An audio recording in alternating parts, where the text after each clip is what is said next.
At this time, I have the honor to present to you the moral leader of our nation.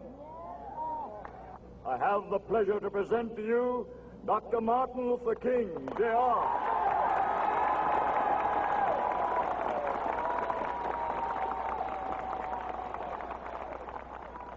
I am happy to join with you today in what will go down in history as the greatest demonstration for freedom in the history of our nation.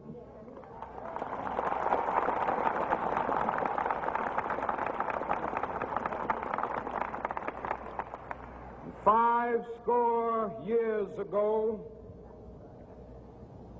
a great American in whose symbolic shadow we stand today signed the Emancipation Proclamation. This momentous decree came as a great beacon light of hope to millions of Negro slaves who had been seared in the flames of withering injustice. It came as a joyous daybreak to end the long night of their captivity.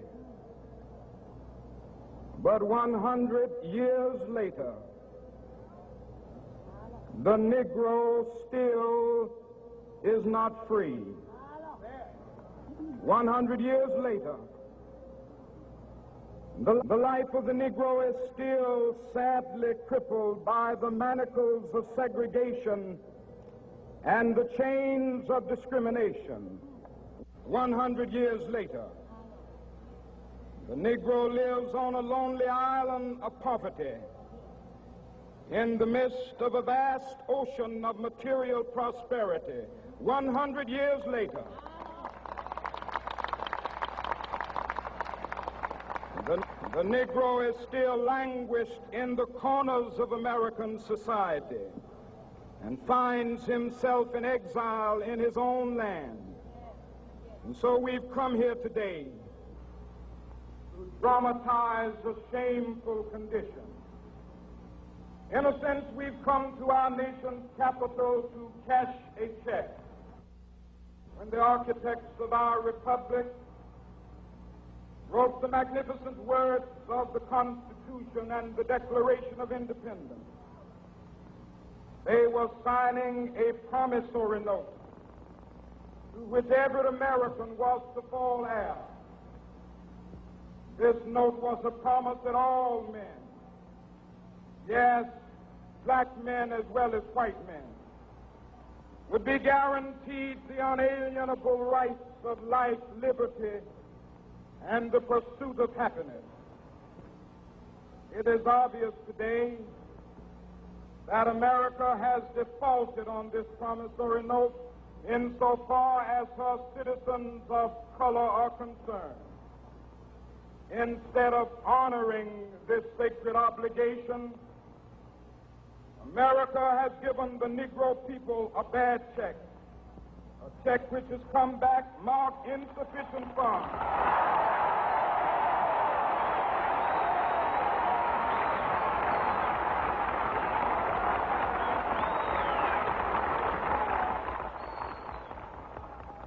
But we refuse to believe that the Bank of Justice is bankrupt. We refuse to believe that there are insufficient funds in the great vaults of opportunity of this nation. So we've come to cash this check, a check that will give us upon demand the riches of freedom and the security of justice.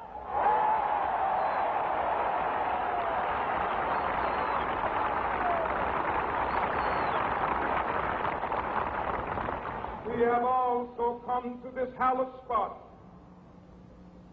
to remind America of the fierce urgency of now. This is no time to engage in the luxury of cooling off or to take the tranquilizing drug of gradualism.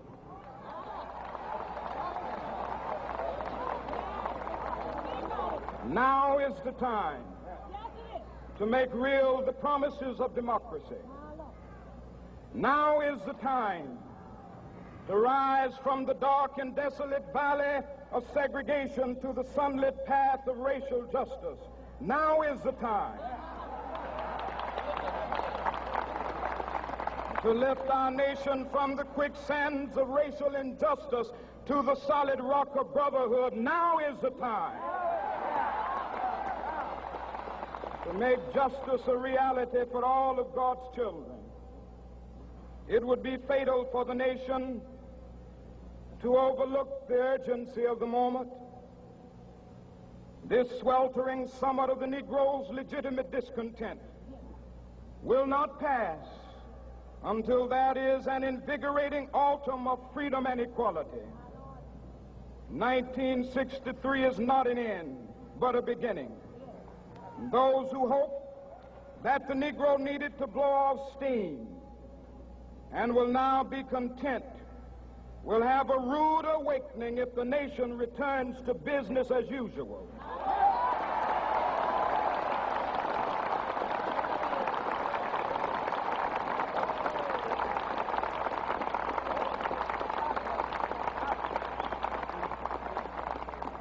There will be neither rest nor tranquility in America until the Negro is granted his citizenship rights. The whirlwinds of revolt will continue to shake the foundations of our nation until the bright day of justice emerges. But that is something that I must say to my people who stand on the warm threshold which leads into the palace of justice. In the process of gaining our rightful place, we must not be guilty of wrongful deeds. Let us not seek to satisfy our thirst for freedom by drinking from the cup of bitterness and hatred.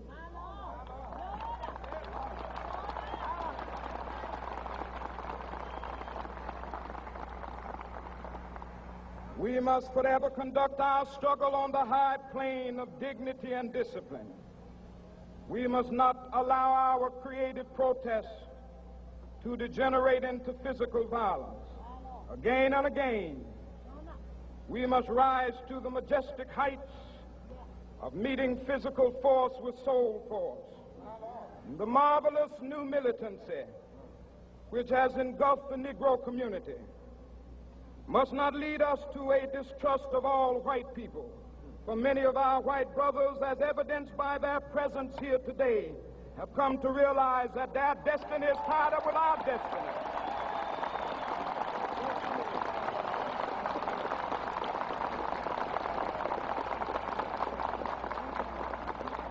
And they have come to realize that their freedom is inextricably bound to our freedom.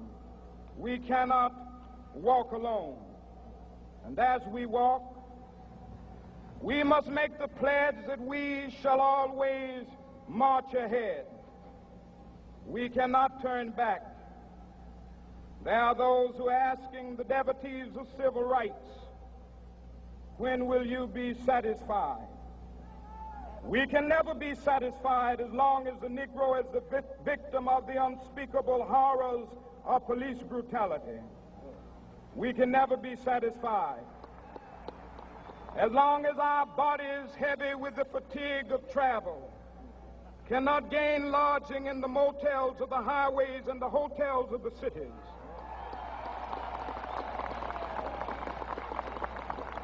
We cannot be satisfied as long as the Negro's basic mobility is from a smaller ghetto to a larger one.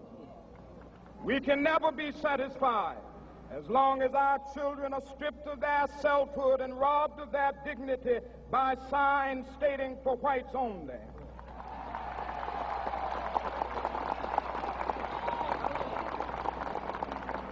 We cannot be satisfied as long as a Negro in Mississippi cannot vote and a Negro in New York believes he has nothing for which to vote.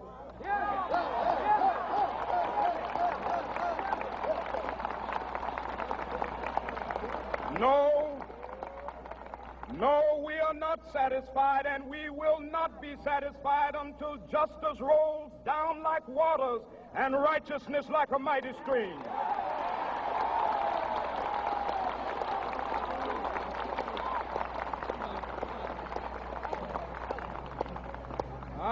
not unmindful that some of you have come here out of great trials and tribulations.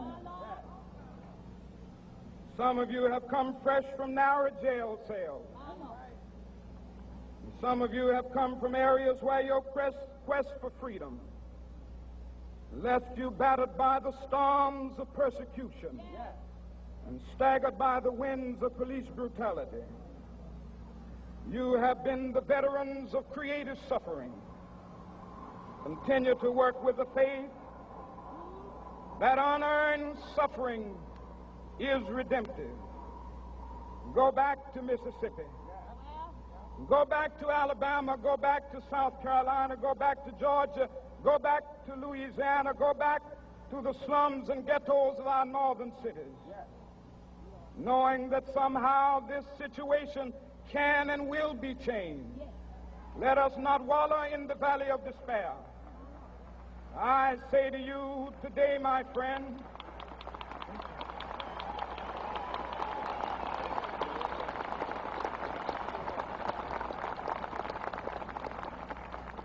so even though we face the difficulties of today and tomorrow, I still have a dream. It is a dream deeply rooted in the American dream.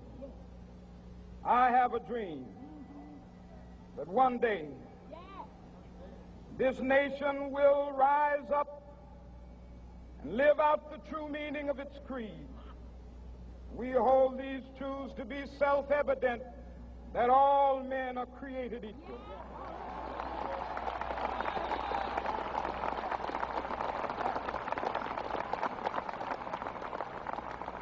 I have a dream that one day on the red hills of Georgia, the sons of former slaves and the sons of former slave owners will be able to sit down together at the table of brotherhood. I have a dream that one day, even the state of Mississippi, a state sweltering with the heat of injustice, sweltering with the heat of oppression, will be transformed into an oasis of freedom and justice. I have a dream that my 4 little children will one day live in a nation where they will not be judged by the color of their skin, but by the content of their character. I have a dream today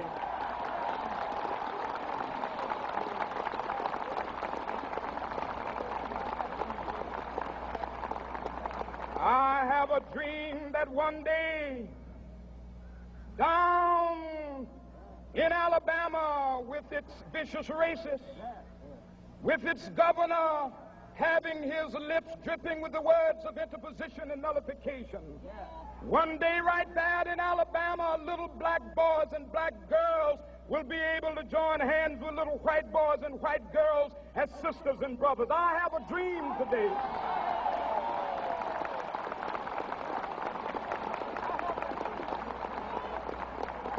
I have a dream that one day every valley shall be exalted, and every hill and mountain shall be made low, the rough places will be made plain, and the crooked places will be made straight, and the glory of the Lord shall be revealed, and all flesh shall see it together. This is our hope. This is a faith that I go back to the South with. With this faith, we will be able to hew out of the mountain of despair a stone of hope. With this faith, we will be able to transform the jangling discords of our nation into a beautiful symphony of brotherhood. With this faith, we will be able to work together, to pray together, to struggle together, to go to jail together, to stand up for freedom together, knowing that we will be free one day. This will be the day. This will be the day when all of God's children will be able to sing with new meaning, "My country, 'tis of thee. Sweet land of liberty, of thee I sing. Land where my fathers died, land of the pilgrim's pride. From every mountainside, Let freedom ring, and if America is to be a great nation, this must become true. And so let freedom ring from the prodigious hilltops of New Hampshire. Let freedom ring from the mighty mountains of New York. Let freedom ring from the heightening Alleghenies of Pennsylvania.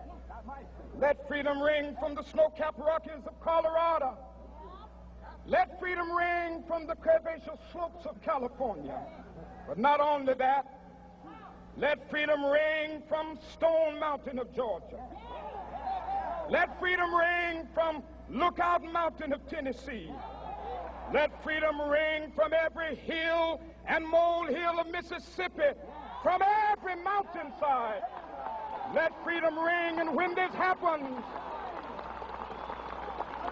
and when we allow freedom ring, when we let it ring from every village and every hamlet, from every state and every city, we will be able to speed up that day when all of God's children, black men and white men, Jews and Gentiles, Protestants and Catholics, will be able to join hands and sing in the words of the old Negro spiritual, free at last, thank God